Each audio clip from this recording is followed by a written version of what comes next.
রবিবাসরীয় প্রচারে কর্মী সমর্থকদের ঢল। কোচবিহার দক্ষিণ বিধানসভা কেন্দ্রের তৃণমূল প্রার্থী অভিজিৎ দেবভৌমিকের প্রচারে এদিন কোচবিহার শহরের 1 নম্বর ওয়ার্ডে নির্বাচনী কার্যালয়ের উদ্বোধনের পাশাপাশি শহরের তোরসাবাদ এলাকায় নির্বাচনী প্রচারে অংশ নেন তৃণমূল প্রার্থী।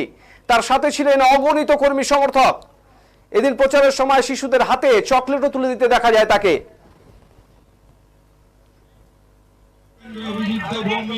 ব্যাপক অংশের মানুষের সাড়া পাচ্ছেন তিনি বলে এদিন জানান তৃণমূল প্রার্থী অভিজিৎ দেবভৌমিক।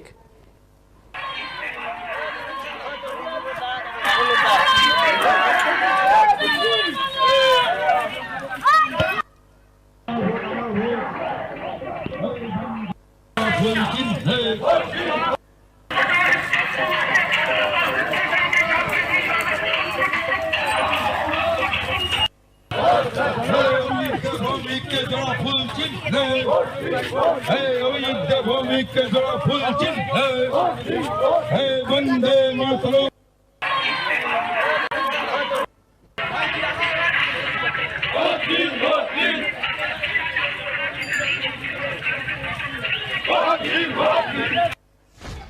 এটা আমাদের প্রত্যেক বছরই হয়। 1 নম্বর ওয়ার্ডে দলীয় কার্যালয়ের যেখান থেকে নির্বাচন পরিচালনা করা হয় সব ওয়ার্ডে ইতিমধ্যে হয়ে গেছে।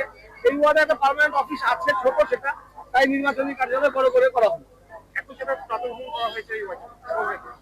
খুব ভালো রেসপন্স, পুরো বাদটাতেই খুব ভালো রেসপন্স। বাদে চরে মানুষ আমাদের পাশেই থাকবে, 2-4 জন 5 জন এদিক ওদিক করতে পারে। বেসিক্যালি মানুষ আমাদের সাথে ভোট দেবে, মমতা বন্দ্যোপাধ্যায়ের সাথে ভোট দেবে। এবারে আর কোনো পোলারাইজেশনে কাজ করবে না।